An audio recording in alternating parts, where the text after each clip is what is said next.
music into our chapels. And so that also gives us the opportunity to learn a new song these next 3 days. It's called New Wine by Hillsong, and we hope that it will be really fitting with Daniel Denbour's message because it talks a lot about the hurting and the shaping of us that happens while we're held in God's hand, and somehow it's done in love.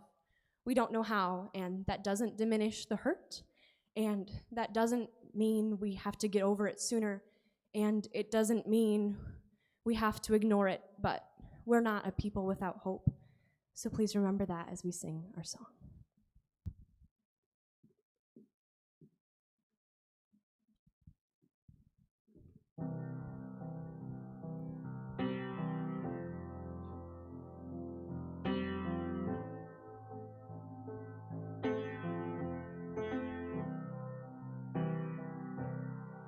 In the crushing, in the pressing, you are making new wine. In the soil I now surrender, you are breaking new ground. So I yield to you into your careful hand. When I trust you, I don't need to understand. Make me your vessel, make me an offering, make me whatever you want me to be. I came here with nothing, but all you have given me. Jesus, bring new wine out of me. In the crushing, in the pressing, you are making new wine. In the soil I now surrender, you are breaking new ground. So I yield to you into your careful hand. When I trust you, I don't need to understand. Make me your vessel, make me an offering, make me whatever you want me to be. I came here with nothing, but all you have given me. Jesus, bring new wine out of me. Jesus, bring new wine out of me. Where there is new wine, there is new power, there is new freedom, and the kingdom is here. I lay down my old flames to carry your new fire today. Where there is new wine, there is new power, there is new freedom, and the kingdom is here. I lay down my old flames to carry your new fire today.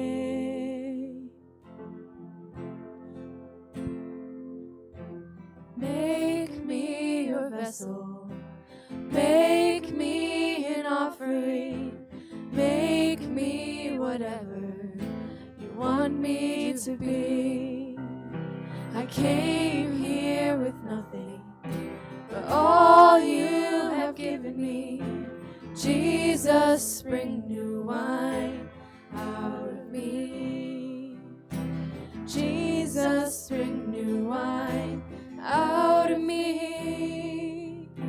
Jesus, bring new wine out of me. You may stand for our next song.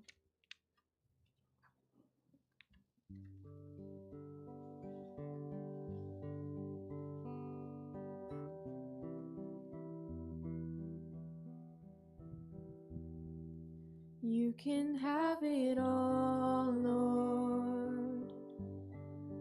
Every part of my world. Take this life and breathe on this heart that is now yours. You can have it all, Lord. Every part of my world. Take this life and breathe on this heart that is now yours.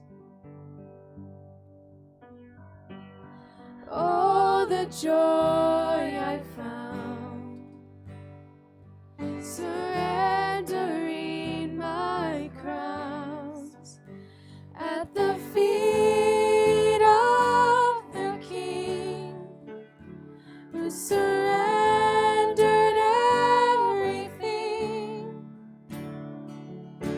Oh, the peace that comes when I'm broken and undone by your unfailing grace.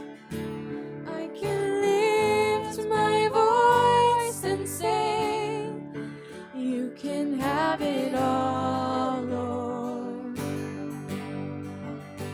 Every part of my world. Take this life and breathe on this heart that is now yours.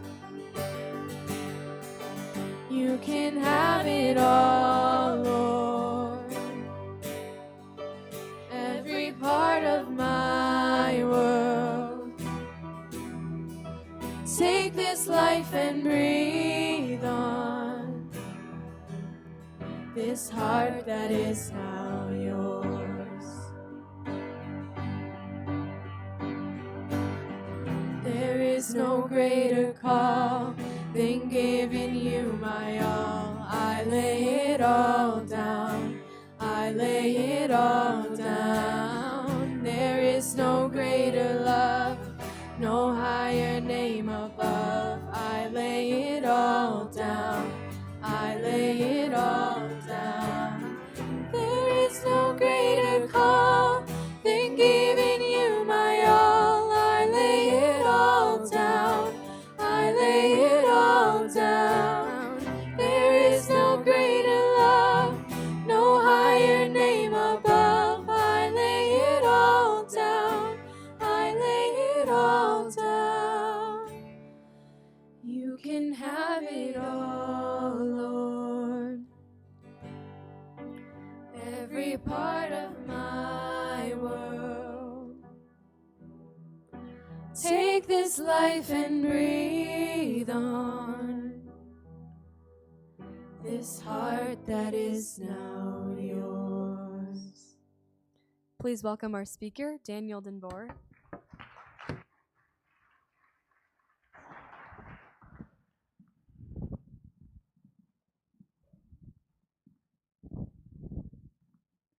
Good morning. I am so happy to be here with you today, and I'm really looking forward to leading you in chapel the rest of your spiritual renewal week. My name is Daniel Denboer, and I'm the director of Atlas here in Orange City, and Atlas stands for Attaining Truth, Love, and Self-Control. And that's what we do. We're a ministry, and we walk alongside people in moments of pain, challenge, and crisis.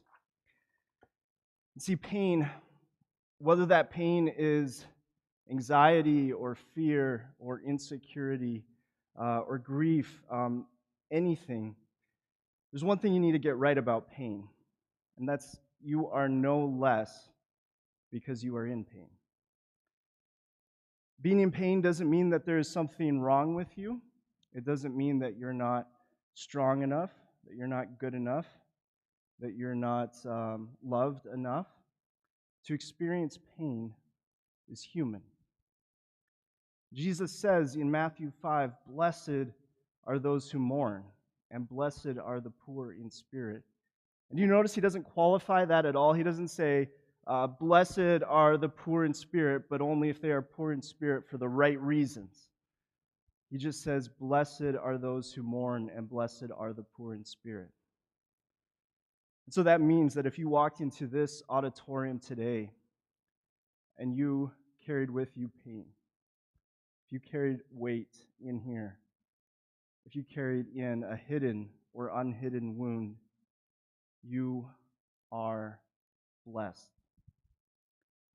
So if you don't remember anything else that I say this morning, remember that. To be in pain does not mean there is anything wrong with you. Pain is so tricky. It's so tricky. It's always hiding. It's always masking. It's always camouflaging itself. And I want to talk today about the kind of stuff that we do to avoid pain. Really, we do a lot of stuff to avoid pain. I actually think we do so much stuff that we don't even realize it anymore, that we're really doing that just so we don't feel a little bit of pain in that moment. And we don't even notice that we're doing it anymore. And I think that's so often the case.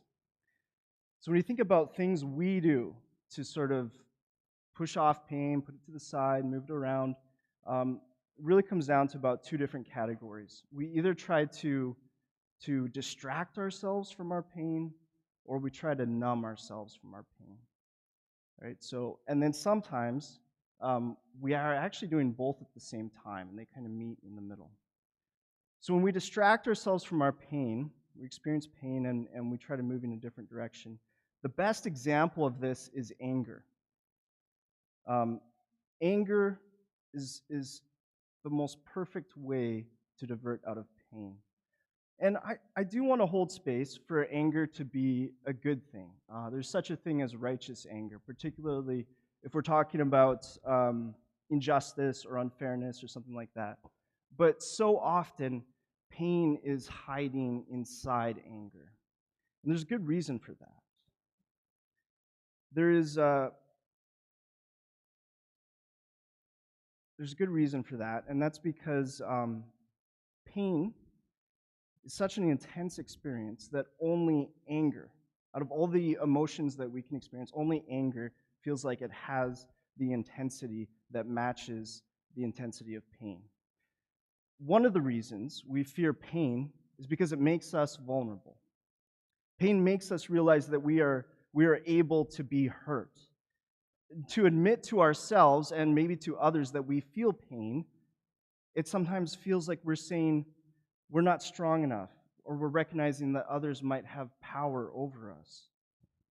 And pain is so tricky that it's natural when you experience pain that you want to push that potential for experiencing more pain away. And so, why not redirect to anger? Only anger gives us this promise that if we are just angry enough, we can hand out enough pain so that other people might feel the same pain as we do, and we might have a little less pain. Anger can so easily be a way to cope with pain, and particularly the pain of loneliness. But Jesus says, "Blessed are you who mourn. Blessed are you who are poor in spirit." Don't hide from your blessing, unity. Don't cover your blessing with anger. Anger is diversion from pain, but pain hides in other ways as well.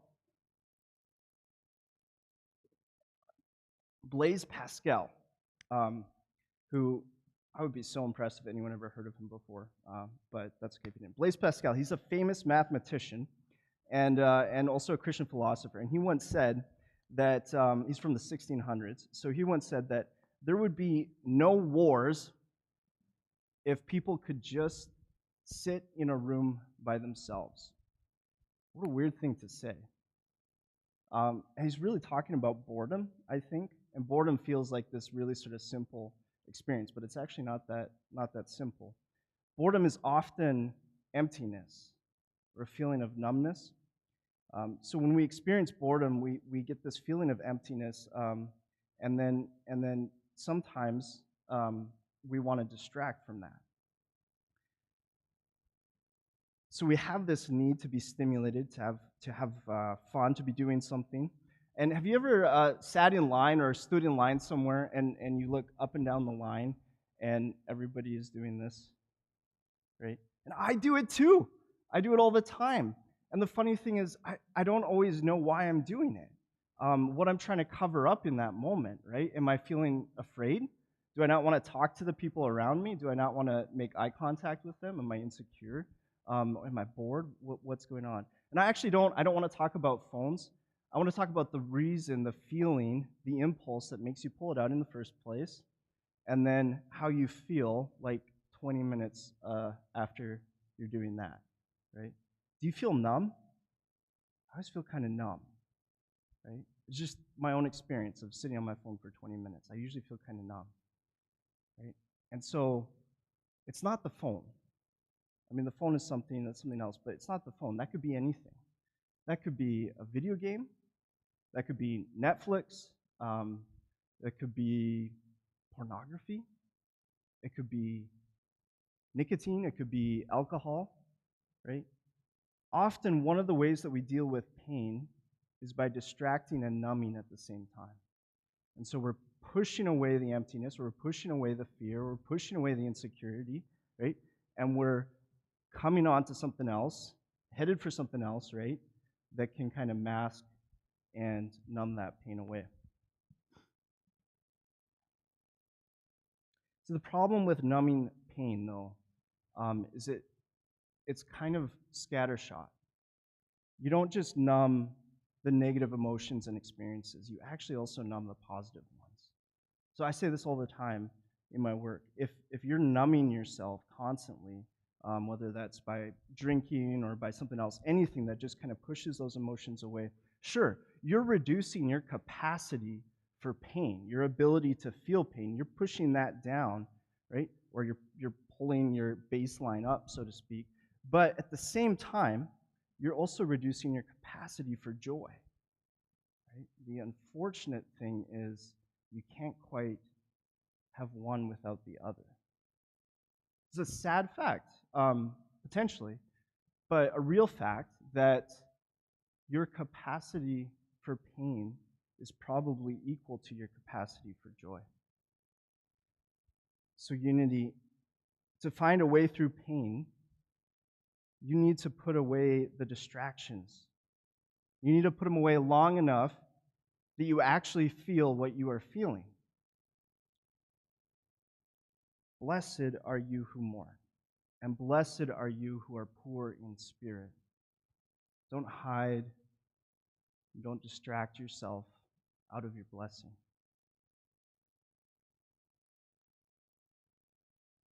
So we come to the third kind of strategy of avoiding pain.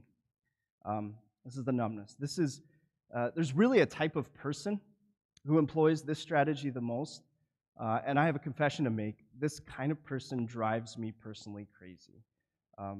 However, I happen to be married to this type of person, so I guess I might kind of love them as well. So this type of person, this third strategy, is the person who believes that they can outrun, they can outwork, they can outbusy their pain. They can always stay one step ahead of it, right? If they just accomplish enough, this person, they're piling up responsibilities. They pile up stuff, and they keep taking on more stuff and trying to achieve more things. They really believe if they rack up enough accomplishments, well, they won't ever have to feel pain again.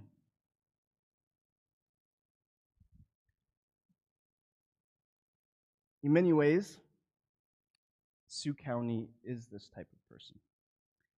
In many ways, Northwest Iowa is this type of person. And along with the virtue is a bit of a lie. The truth is, you can't outrun your pain. And running from your pain by taking on more sports, by taking on more extracurriculars, by taking on more jobs outside of school, by taking on more responsibilities, by more, it will not keep you from your pain. Um, honest talk, if you're really good at it, you're really good at measuring your self-worth by what you accomplish, you'll get pretty far. You'll probably get into college, and maybe you'll get through most of college, or maybe you'll get through college and you'll get into your career and your early adulthood, but inevitably it catches up. The reason why this strategy, this person, let's call them the runner, and again, I love the runner. I'm married to a runner. The reason why this strategy works, or the reason why it feels like it works so well to divert from pain, is because that busyness, it's numbing. It really kind of numbs and pushes it away. Or you're loading in the bandwidth with so much stuff that you can kind of push out that extra stuff. So they don't notice their pain because they're always so quick to be moving on to the next thing, and all day long they go until finally they get to the end of the day and they crash. Thank goodness, right? You don't have to actually experience reflection or thinking about your own issues, right? You go hard and you crash, go hard and you crash. The problem is when you don't make time for your pain, eventually pain starts stealing time from you. And usually, for someone who's pushing it off for years and years and years and years and years, usually it comes crashing in violently. It's kind of funny. I don't know if you ever think about this, but sometimes I wonder why God, created or built into creation this day of rest. And I honestly think it is because so that all the angry people and all the runners and all the distractors, which, by the way, is all of us, okay? All of us, right? So that we would have a day once a week so that we could face ourselves. Did you ever think about that? Consider it. Okay, I want to do a brief exercise together. And then I'm going to share a story, and then we'll close in prayer. But learning all of this stuff and all the ways that we kind of distract from pain, that's great. Actually, it's pretty useless if you don't actually learn what to do with it, right? If you don't actually put it into action. So, in a very safe and easy way, I'm going to lead you through an exercise. I'm going to guide you through this exercise, and it's an exercise that just allows you the opportunity to be honest with yourself. So I want everyone to take a deep breath. Okay, close your eyes. Bring your hands together on your lap. Maybe even turn them outwards a little, as if you were cupping them upwards. Take another breath. In a second, I'm going to start a sentence, and I want you to finish that sentence without talking in your own head. There are no wrong answers, except answers that feel dishonest to you. Okay, here we go. I am angry because.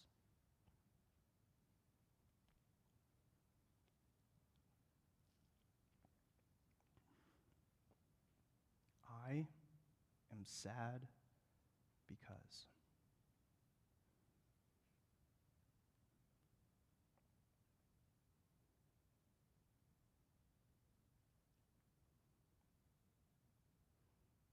I am running from.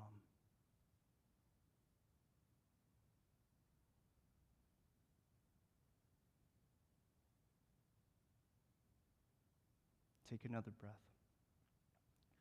You may open your eyes. If those answers were honest, I want you to hold on to those answers. If you feel called to do so, share your answers with someone you trust, or consider asking someone else what their answers were. So I want to close with a story. This is a story about me and my family. By the way, I have 3 children who I absolutely love. There's Harper, our oldest, she's 5. Scarlett is next. She's 3. And then finally, my boy Roman is almost 10 months old. And I love my kids. And I love their mother, who I started actually dating in high school, right here. But the truth is, I don't have 3 kids. I actually have 4. I have one child that I never got to meet. And I don't know if this child is a boy or a girl. I have no name for this child, who would be about 4 right now, if it weren't for the miscarriage. When we found out that we lost this child's heartbeat, the doctor told us to stay close to each other, to keep talking, to hold each other. To be honest, that was really hard to do. The pain was intense, and it was scary. And when we tried to get closer to each other, it felt like that amplified the pain, because you could see your own pain reflected in the eyes and face of the other.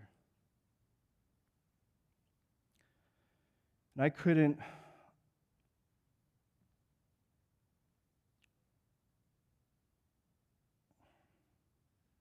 understand it, but over time, we grew distant.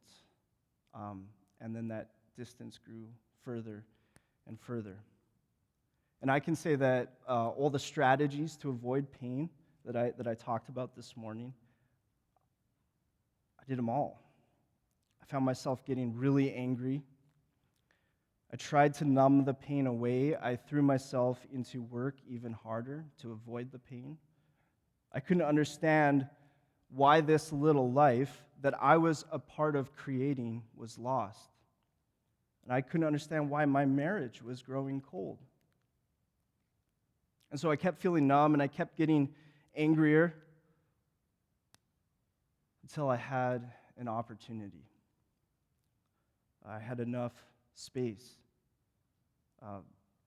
to sit down and to pray. And I hadn't prayed in a while. I figured God would rather have an honest prayer than a dishonest one, and I wasn't ready to be honest. And so I prayed. I got angry with God, which, by the way, God can handle. I may have even used some words in that prayer that I shouldn't have. But again, I figured God would rather have an honest prayer than a dishonest one.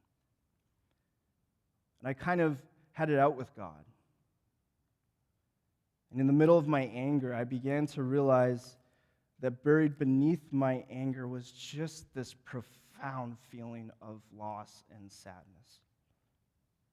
And I thought about that little life that I never got to hold in my hands.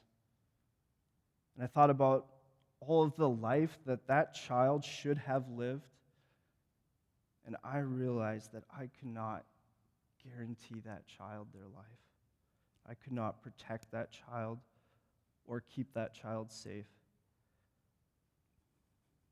But even as I was feeling that, it suddenly dawned on me that although I could not do those things for that child, I could ask God.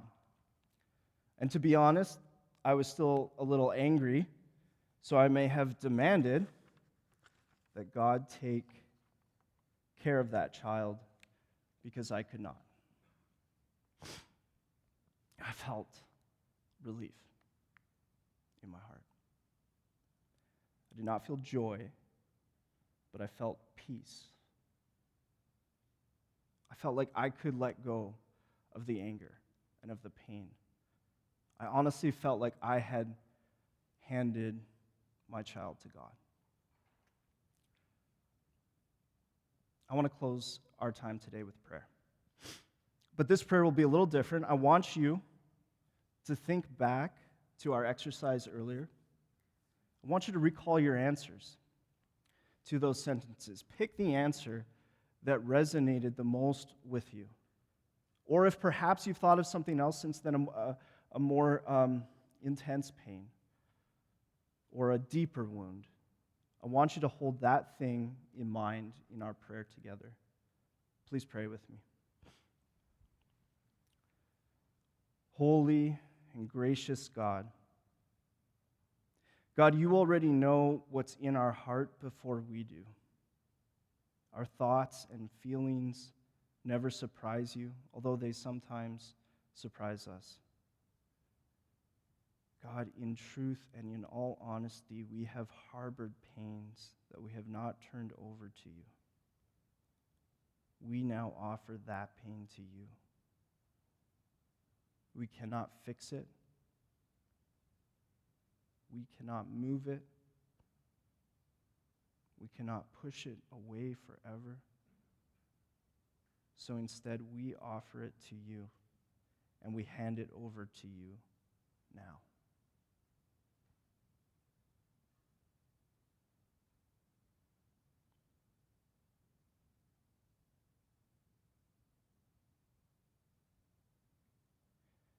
Amen. Go in peace.